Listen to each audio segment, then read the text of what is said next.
Hello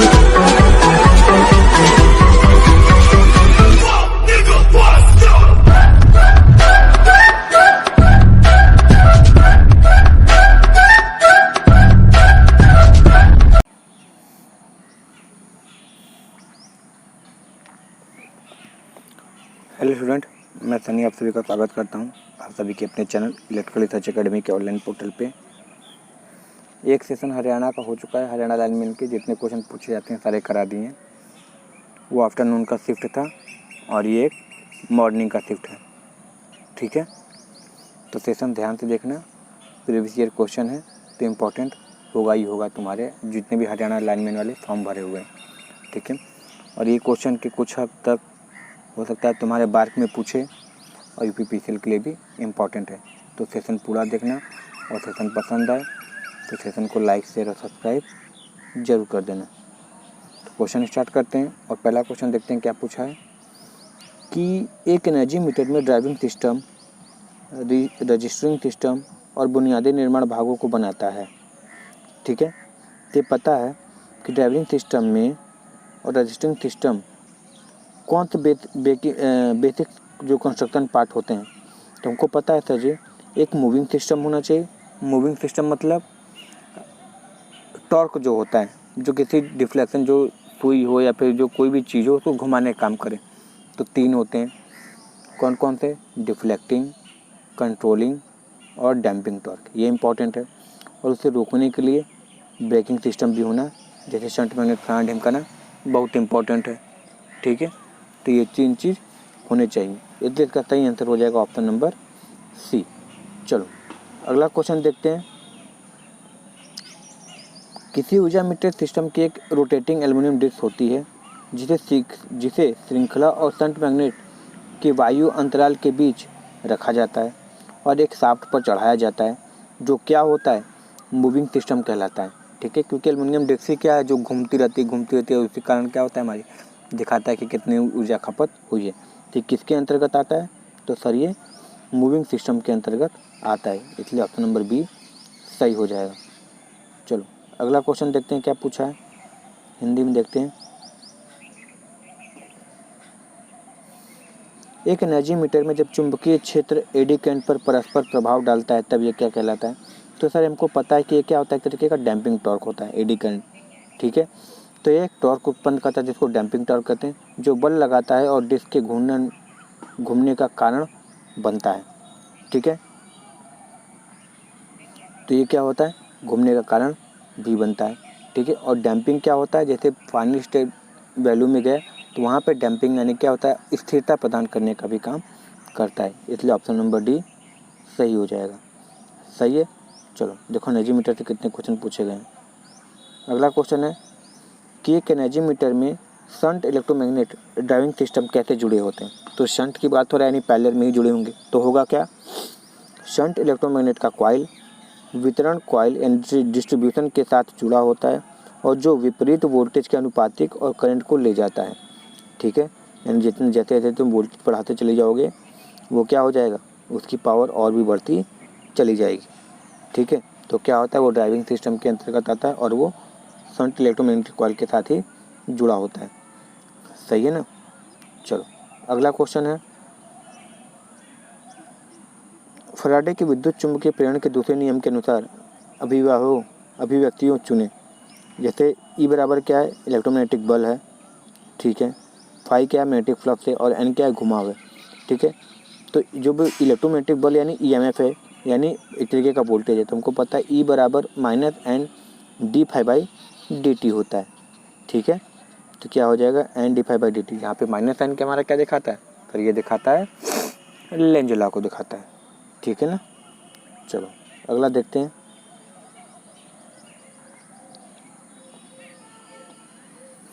निम्नलिखित में से कौन सा ट्रांसफार्मर को फेरासोरेंस ट्रांसफार्मर भी कहा जाता है?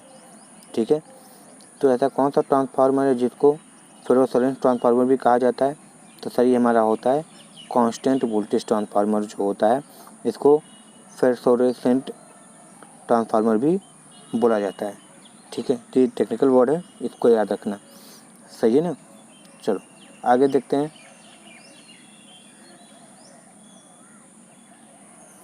विभिन्न शीतलन विधियों को लागू करने के लिए ट्रांसफार्मर प्रकार जिसका आकार 25 kVA है चुना जाता है। तो ये किस प्रकार का ट्रांसफार्मर है? तुमको पता है कि सर जी 500 kVA के ऊपर तो हम ऑयल ट्रांसफार्मर का प्रयोग करते हैं, ठीक है। तो ये जो 25 kVA कौन सा होता है? ड्राई टाइप, यानी एक तरीके से कहें तो एयर कूल्ड ही होता है, ठीक है ना, इसको याद रखना। और जहाँ पे ऑयल ट्रांसफार्मर होता है वहीं पे हम क्या प्रयोग करते हैं? बुकोल रिले का भी प्रयोग करते हैं। चलो अगला ट्रांसफार्मर क्वेश्चन देखते हैं। को ट्रांसफार्मर से ये क्वेश्चन पूछा है कि एक ट्रांसफार्मर में यदि माध्यमिक वोल्टेज प्राथमिक वोल्टेज से अधिक हो तो किस प्रकार का ट्रांसफार्मर है? यानी एक तरीके से बोले तो सेकेंडरी वोल्टेज क्या है? प्राइमरी वोल्टेज से ज़्यादा है। तो कौन सा ट्रांसफार्मर होता है हमारा सर? तो हमारा होता है स्टेप अप ट्रांसफार्मर। कौन सा? स्टेप अप ट्रांसफार्मर होता है। चलो अगला क्वेश्चन देखते हैं।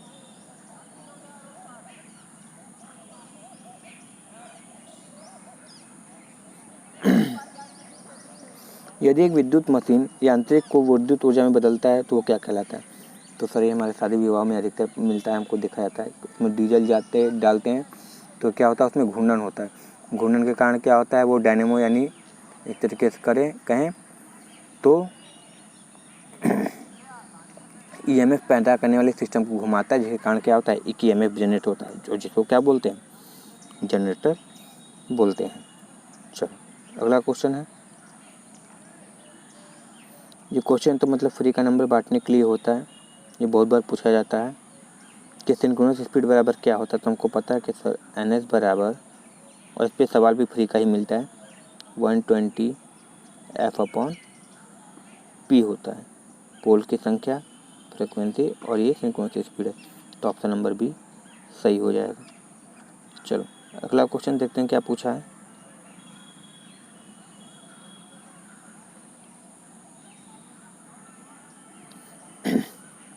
वाइंडिंग करने के मतलब एक तरीके से देखें तो मुख्यतः दो प्रकार है इस हिसाब से, समानांतर पथों के हिसाब से। कौन कौन सा? वेव वाइंडिंग है, लैप वाइंडिंग है। लैप वाइंडिंग में क्या होता है? समानांतर पथों की संख्या पोल की संख्या के बराबर हो जाती है, जो कि किसके लिए प्रयोग किया जाता है सर?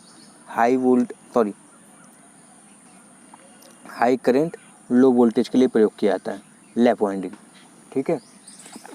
और जो हमारा वेव वाइंडिंग होता है वहाँ पे ए बराबर 2 हो जाता है, और ये सर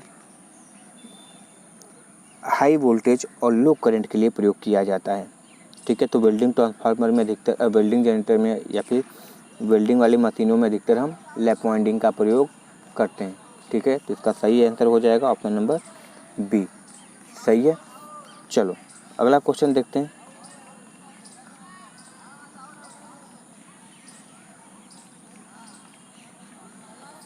डीसी मोटर में एक परिदृश्य पर विचार करें। अच्छा, कंडक्टर की लंबाई L है, चुंबकीय क्षेत्र जिसकी ताकत H है, फ्लक्स घनत्व तो B है के अंदर रखा गया है, और कंडक्टर कितनी बह रही है? I बह रही है। तो इस पर बल कितना लगेगा? तो इस पर बल लगता है सर एम्पियर के हिसाब से। नॉर्मली देखें तो यह बराबर होता है BIL sin थीटा, और इस पर सवाल बहुत ज़्यादा पूछा जाता है। तो क्या हो जाएगा? ऑप्शन नंबर बी सही हो जाएगा, ठीक है। चलो अगला देखते हैं। इनमें से कौन है ऐसा है जो सक्रिय इलेक्ट्रॉनिक घटक का उदाहरण है? देखो रेसिस्टर तो पावर सोखने का काम करता है, कैपेसिटर भी सोखने का, इंडक्टर, देखो ट्रांजिस्टर हो गए, डायोड हो गए, CR हो गए, ये तो हमारे किसकी तरह काम करते हैं? एक एक्टिव एलिमेंट की तरह काम करते हैं, इसलिए सक्रिय इसका सही आंसर हो जाएगा। चलो अगला देखते हैं। किस तापमान और वातावरण में एक कार्बन कंपोजिशन अवरोधक रॉड को इसकी तैयारी के दौरान ढाला जाने के लिए आवश्यकता होता है? तो कौन सा तापमान होता है? तो सर देखिए एक्चुअली होता क्या है, ध्यान से देखिएगा। एक्चुअली देखिए तो कार्बन का तापमान होता है 3400 डिग्री होता है, ठीक है, कार्बन का। मगर जो अवरोधक पैदा करते हैं, यानी कि कार्बन वाले जो रेसिस्टर प्रयोग करने बनाना पड़ता है, तो हाइड्रोजन में 1400 डिग्री सेल्सियस का प्रयोग करते हैं, ठीक है, सही है। चलिए नेक्स्ट क्वेश्चन देखते हैं क्या है। चलो आगे देखते हैं।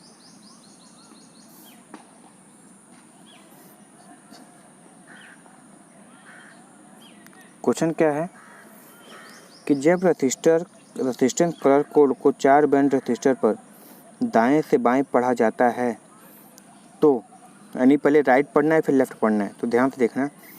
तो कौन सा पट्टी सहिष्णुता यानी टॉलरेंस दिखाता है? तो देखो हमको पता है जब राइट से लेफ्ट की तरफ आते हैं तो जो पहली पट्टी होती है वो किसकी कहलाती है? टॉलरेंस की। यानी गोल्ड की बात करें तो 5%, सिल्वर की बात करें तो 10% और नो कलर की बात करें तो 20% होता है। ठीक है, तो इसका सही आंसर हमारा क्या हो जाएगा सर? प्रथम हो जाएगा। ठीक है, कौन सा हो जाएगा? प्रथम हो जाएगा। चलो अगला क्वेश्चन देखते हैं। इनमें से किसका उपयोग एक प्रतिरोध को आउटपुट करने के लिए किया जाता है जो उस पर लागू वोल्टेज का एक कार्य होता है? ठीक है, तो ये हमारा होता है पोटेंशियो यानी पोटेंशियल मतलब विभव यानी वोल्टेज। ठीक है, तो पोटेंशियोमीटर ही ऐसा होता है, एक तरीके से कहें तो वेरिएबल प्रतिरोध भी देने का काम करता है ये, मतलब परिवर्तित प्रतिरोध भी देने का काम करता है, मगर साथ ही साथ ये आउटपुट के लिए भी कार्य करता है और लागू वोल्टेज पे। ठीक है, चलो अगला देखते हैं।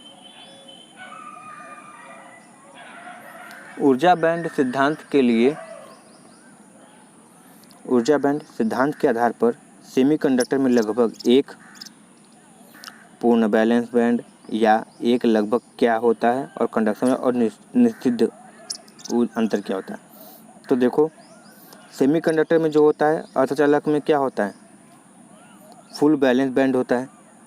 ठीक है, और खाली कंडक्शन बैंड होता है और संकीर्ण निषिद्ध ऊर्जा अंतर होता है। ठीक है, यानी जिसको बात करें फॉरबिडन गैप क्या होता है? नैरो होता है। किसके लिए? कंडक्शन बैंड के लिए। और कंडक्शन में बात करो तो जब कंडक्टर की बात करें तो कंडक्टर में बैलेंस बैंड और कंडक्शन बैंड एक दूसरे को ओवरलैप कर लेते हैं। ये इंसुलेटर की बात करें तो बैलेंस बैंड और कंडक्शन बैंड के बीच में बहुत ज़्यादा गैप होता है, और सेमी कंडक्टर में बात करें तो लगभग 1 इलेक्ट्रॉन वोल्ट होता है। इसलिए ऑप्शन नंबर ए सही हो जाएगा। इंसुलेटर के लिए 5 इलेक्ट्रॉन वोल्ट होता है वो या उससे ज़्यादा। चलो अगला देखते हैं। Which of the following factor can be used to vary the conduction property of intrinsic semiconductor?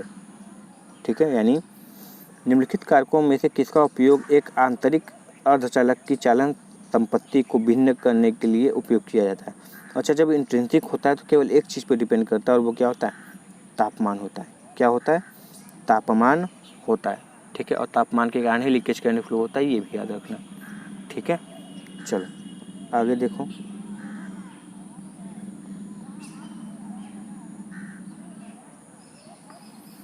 N प्रकार के सेमीकंडक्टर बनाने के लिए एन प्रकार बनाना है, यानी पेंटावलेंट मिलाना पड़ेगा, 5 संयोजी मिलाना पड़ेगा। ठीक है, तो किसका प्रयोग करते हो? पेंटावलेंट अशुद्धता मिलाते हो? एकदम सही है सर जी। क्या वो इंट्रिंसिक सेमीकंडक्टर होता है? इंट्रिंसिक सेमीकंडक्टर, ठीक है, यह एक्सट्रिंसिक सेमीकंडक्टर। तो देखो एन टाइप बनाना है तो हमको क्या चाहिए? एक इंट्रिंसिक सेमीकंडक्टर चाहिए, यानी शुद्ध सिलिकॉन हो या जर्मेनियम हो। ठीक है, और उसमें क्या मिला देते हैं हम? 5 संयोजी मिला देते हैं, यानी फास्फोरस मिला दो, आर्सेनिक मिला दो, एंटीमनी कुछ भी मिला दो, नाइट्रोजन मिला दो, उससे बना लेते हैं। ठीक है, इसलिए ऑप्शन नंबर सी सही हो जाएगा। चलो अगला क्वेश्चन देखते हैं।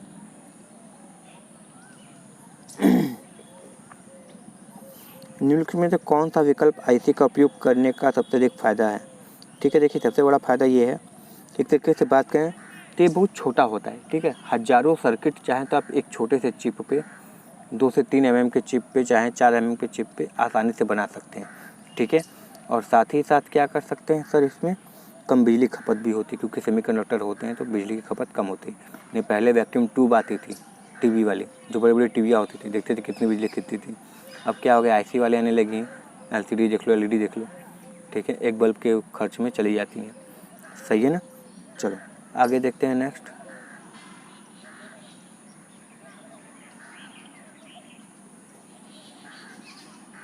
कौन सा कोड एक लीनियर आईसी को दर्शाता है? ठीक है, देखो ये हमको नहीं पता था, छोटी सी चीज़ है, मगर याद रखना है इसमें क्या है, LH लिखा हुआ है। ठीक है, एक लीनियर आईसी LH को दिखाता है कोड। ठीक है, चलो अगला देखते हैं। एक MSI मतलब मीडियम स्केल इंटीग्रेशन चिप है, ठीक है। तो कितने हो सकते हैं, देखो याद रखना, जब लो होता है, लो स्केल इंटीग्रेशन LSI होता है तो सर 10 होता है। जब मीडियम SI होता है, मीडियम स्केल इंटीग्रेशन होता है तो 100 होता है। जब लार्ज LSI होता है तो सर 1000 होता है, ठीक है। और जब वेरी लार्ज स्केल होता है तो सर 1000 से भी ऊपर चला जाता है, ठीक है। तो यहाँ पे मीडियम बोला यानी 100 तक होगा, तो क्या बोलेंगे सर 10 से अधिक और 100 से कम, सही है ना। चलो, IC का फुल फॉर्म इंटीग्रेटेड सर्किट होता है। अगला क्वेश्चन, वे उपकरण जो एक ग्राफ शीट पर मापी जा रही मात्रा की रीडिंग को रिकॉर्ड करता है तो उसको क्या बोलते हैं, रिकॉर्डिंग इंस्ट्रूमेंट बोलते हैं। एक पेन होता है और इंक होती है, इंक पे क्या होता है, ग्राफ पेपर पे लिख दिया जाता है, ठीक है। और ये सेकेंडरी टाइप के होते हैं, ठीक है। तो ऑप्शन नंबर सी सही हो जाएगा। चलो अगला क्वेश्चन देखते हैं। टॉर्क जो सूचना को इसमें स्थानांतरित करने के लिए एक संकेत उपकरण पर लगाया जाता है, ठीक है। क्या करते हैं, स्थानांतरण के लिए, यानी पहला जो डिफ्लेक्शन कराता है वो कौन कराता है, डिफ्लेक्टिंग टॉर्क कराता है। कौन कराता है, डिफ्लेक्टिंग टॉर्क कराता है, ठीक है। चलो नेक्स्ट क्वेश्चन देखते हैं। मगर बाबू सेशन पसंद आ रहा है तो सेशन को लाइक, शेयर और सब्सक्राइब जरूर कर देना, ठीक है। सब्सक्राइब जरूर कर देना। चलो ठीक है, देखते हैं नेक्स्ट क्वेश्चन क्या है। क्वेश्चन नंबर 75 देखें तो क्या पूछा है कि एक मापने वाला उपकरण जो कंट्रोलिंग टॉर्क लगाने के लिए गुरुत्वाकर्षण नियंत्रण का उपयोग किया जाता है तो वो केवल किस स्थिति में काम करता है। और यही इसका सबसे बड़ा डिसएडवांटेज भी है, क्योंकि इसमें कोई क्षति फटे कोटे मतलब क्षति तो नहीं होता है, क्योंकि समांतर हमेशा काम करते रहता है उसी एफिशिएंसी के साथ। और कोई देख लो, स्प्रिंग देख लो, एयर देख लो, तो समय के साथ क्या होता है, ढीला भी पड़ सकता है, मगर ग्रेविटी कभी ढीला नहीं पड़ता है। मगर सबसे बड़ा अंतर ये है कि इसको हमेशा ऊर्ध्वाधारी रखा जाता है, ठीक है। ऐसे इंस्ट्रूमेंट को हमेशा ऊर्ध्वाधार रखा जाता है, क्षैतिज रखोगे तो ये काम नहीं करता है, ठीक है। तो इसको क्या रखना चाहिए, खड़ा रखना चाहिए, सही है। चलो अगला देखते हैं, रोशनी की इकाई या फिर इल्यूमिनेशन की इकाई। तो सर इल्यूमिनेशन की इकाई तो हमारी लक्स होती है, ठीक है। और लुमिनस इंटेंसिटी की इकाई कैंडला होती है। लुमिनस फ्लक्स की ल्यूमेन होती है, और ये फ्लक्स तो ठीक है कोई मतलब कहते तो राशि है, कोई इकाई नहीं है। तो इसका सही आंसर हो जाएगा ऑप्शन नंबर सी, इल्यूमिनेशन। चलो अगला देखते हैं क्या पूछा है कि the flux content per unit solid angle of a source of I candela is called. तो इसको क्या बोलते हैं जी, इसको बोलते हैं लूमेन। यानी एक कैंडला के स्रोत के प्रति इकाई ठोस कोण में निहित फ्लक्स को ही हम क्या बोलते हैं, लूमेन बोलते हैं, ठीक है। क्या बोलते हैं, लुमिनस फ्लक्स ही होता है, क्योंकि वो रहता क्या है उसमें, फ्लक्स ही रहता है, और लुमिनस फ्लक्स को ही क्या बोलते हैं, ल्यूमेन बोलते हैं, ठीक है। चलो अगला क्वेश्चन देखते हैं। क्वेश्चन क्या है, किसी भी सतह पर एक बिंदु पर रोशनी सतह और प्रकाश स्रोत के बीच की दूरी के वर्ग के क्या होता है, व्युत्क्रमानुपाती होता है। लैम्बर्ट कोसाइन लॉ जो होता है हमारा E बराबर आई कॉस थीटा बटे डी स्क्वायर होता है। तो क्या है ये, दूरी के वर्ग के व्युत्क्रमानुपाती, सही है। चलो अगला देखते हैं, फ्यूज किस सिद्धांत पे काम करता है। तो सर फ्यूज केवल एक ही सिद्धांत पे काम करता है और वो है हीट, ठीक है। और हीट किसका, करंट का, क्योंकि आई स्क्वायर आर, ठीक है। तो हीट के सिद्धांत पे काम करता है। आई का मान कितना होता है, तो सर आई बराबर के डी, कभी कभी क्या लिखा होता है 3/2 और कभी कभी 1.5 भी लिखा होता है, सही है, याद रखना। इसका मेल्टिंग पॉइंट लो होना चाहिए और प्रतिरोध उच्च होना चाहिए। चलो अगला देखते हैं, कौन से फ्यूज का आकार बड़े होते हैं। तो कौन से फ्यूज का आकार बड़े होते हैं, तो सर ये हमारे होते हैं डीसी फ्यूज। डीसी फ्यूज जितने भी होते हैं वो क्या होते हैं, आकार में बड़े होते हैं। जैसे फेरल फ्यूज ये सब जितने भी ये सब क्या है, डीसी फ्यूज होते हैं, सही है। चलो अगला,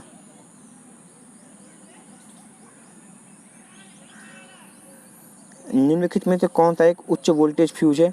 तो सर जो उच्च वोल्टेज फ्यूज हमारा होता है वो HRC फ्यूज होता है, हाई रिंग रेपेचुरी कैपेसिटी फ्यूज होते हैं, ठीक है। समझ में आया। और ये क्या होते हैं, इसमें कारतूस भरे होते हैं। कारतूस प्रकार के एचआरसी फ्यूज ही उच्च वोल्टेज वाले होते हैं। सही है। चलो अगला क्वेश्चन है, बुकुल रिले एक सुरक्षा रिले है जिसका उपयोग तेल में डूबे हुए ट्रांसफार्मर में किया जाता है। ठीक है, तो बकुल रिले किन परिस्थितियों में काम नहीं करेगा। ठीक है, तो किन स्थितियों में काम नहीं करेगा।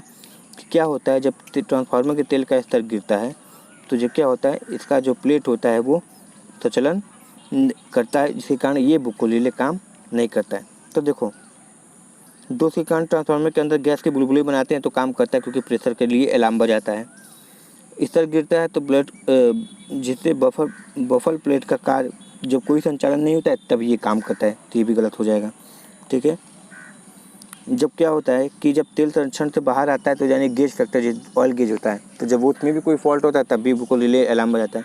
मगर ये जो है कि जब स्तर गिरता है और बफर प्लेट संचालन में आता है, ठीक है, तो बुकुल रिले काम करना बंद कर देता है। इसलिए ऑप्शन नंबर डी सही हो जाएगा।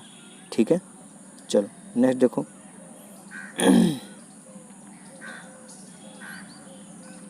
क्या बिजली के तार स्टैंडर्ड के फ्रैक्चर का कारण बनता है। यानी इनमें से क्या एक कारण है जिसके कारण कि तुम जब बिजली के तार को ज़्यादा उसमें त्रुटि होने के कारण फ्रैक्चर यानी टूटने का कारण होते हैं। तो क्या होता है कि जब तुम हद से ज़्यादा उसको ऐंठते हो ना, हमको पता है कि स्टैंडर्ड जो तार होता है वो ऐंठ के ही बनाते हो। जैसे एसीएसआर कंडक्टर देखो, जो चालक ऊपर लगी होती है पोलों में, तुम्हारे घरों के बगलों में, वो ऐंठा हुआ तार ही रहता है। मगर जब अत्यधिक ऐंठ देते हो तो वो क्या हो जाएगा, टूट जाएगा। और कोई भी चीज़ है जब अत्यधिक ऐंठोगे तो वो टूट ही जाएगा। तो क्या हो जाएगा, अत्यधिक ऐंठन के कारण वो टूट सकता है। चलो अगला क्वेश्चन है, कौन सी वाइंडिंग ट्रांसफार्मर में गाढ़ा घुमावदार नहीं है। ठीक है, गाढ़ा घुमावदार नहीं, गाढ़ा मतलब क्या होता है जी, कंसेंट्रिक वाइंडिंग नहीं है। अच्छा देखो, क्रॉस ओवर कंसेंट्रिक ही होता है। हेलिकल जो कि हाई करंट के लिए प्रयोग होता है ये भी होता है, डिस्क भी होता है। मगर जो सैंडविच होता है ये कंसेंट्रिक नहीं होता है। ठीक है, सैंडविच क्या होता है, अलग सैंडविच जो वाइंडिंग होती है वो क्या होता है, अलग अलग करके यानी दो परतों के ऊपर की जाती है, इसलिए इसका नाम सैंडविच पड़ जाता है। ठीक है, तो कौन सा होगा, ये सैंडविच होगा। और इसमें क्या होता है, लीकेज थोड़ा कम हो जाता है। सही है। चलो,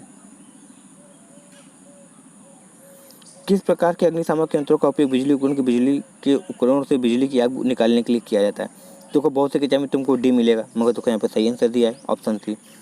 क्लास ए जो होता है जितने भी सॉलिड यानी जो ठोस वस्तुओं में आग लगती है उसके लिए, बी तरल पदार्थों के लिए, सी विद्युत के लिए, और डी किसके लिए होता है, गैसों में, और के जो होता है खनिज पदार्थों में तेल में होता है। ठीक है, चलो अगला देखते हैं, वर्ग ए एक्सटिंग्विशर का क्या भूमिका है। वर्ग ए वाले अग्निशामक का क्या भूमिका है। तो जैसे लकड़ी कागज वाले में लग जाते हैं तो उसके लिए, तो बोले ना कि सॉलिड के लिए प्रयोग होता है। ठीक है, और ये किसके लिए होता है, बी के लिए होता है। ठीक है, और गैस ज्वलनशील जो होता है, गैस ज्वलनशील धातुओं के लिए कोई उपयोग नहीं होता है। ठीक है, तो याद रखना कौन सा हो जाएगा हमारा, ऑप्शन नंबर ए सही हो जाएगा। लकड़ी कपड़े इन सब में लगे आग को बुझाने के लिए क्लास ए एम्पलीफायर अग्निशामक का प्रयोग करते हैं। अगला क्वेश्चन है, पानी के अग्निशामक के बारे में कौन सा गलत है। अच्छा, वर्ग ए के आग को बुझाने के लिए प्रयोग किया जाता है, तो एकदम सही बात है। बी और सी आग के लिए इसका प्रयोग नहीं किया जाता, एकदम सही बात है। बिजली वाले के लिए इसका प्रयोग तो करोगे नहीं, तो ये तो सही बात है। अग्नि त्रिकोण का ताप तत्व लेकर आग को बुझाता है, ये सही बात है। अग्नि त्रिकोण मतलब हीट हो चाहिए, ईंधन चाहिए और आग चाहिए, तीनों चाहिए तभी आग लगता है, तो उसमें इसका प्रयोग होता है। ठीक है, देखो अग्नि त्रिकोण में ऑक्सीजन तत्व लेकर तो आग लगाने का काम करता है, जब कार्बन डाइऑक्साइड लेता है तब आग बुझती है। ठीक है, तो ये क्या हो जाएगा हमारा, गलत हो जाएगा, इसलिए ऑप्शन नंबर डी ही क्या है, सही हो जाएगा। सही है, चलो अगला देखते हैं, तार स्थापना के बाद परीक्षण के लिए किस उपकरण का प्रयोग किया जाता है। वही है कंडक्टिंग टेस्ट करना है तो किसका प्रयोग करोगे, तुम हमेशा मैगर का ही प्रयोग करोगे कि इंसुलेशन है कि नहीं, सारी चीज़ें मैगर से की जाती है। 160 RPM पे चलता है, फलाना ढिमकाना, हैंड इवेंट जनरेटर होता है, ये सब चीज़ें। सही है, चलो आगे देखते हैं, ग्राउंडिंग कनेक्शन के लिए किस रंग के तार का उपयोग किया जाता है? तो ग्राउंडिंग के लिए हमेशा सर हरा का ही प्रयोग किया जाता है। लाल नीला तो फेज के लिए किया जाता है, ब्लैक किसके लिए किया जाता है? न्यूट्रल के लिए किया जाता है। चलो अगला देखते हैं।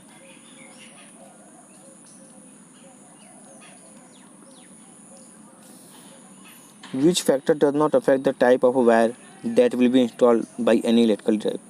यानी कौन सा कारक किसी भी विद्युत उपकरण के स्थापन के लिए तार के लिए जिम्मेदार नहीं है? अच्छा देखो, जिम्मेदार नहीं है।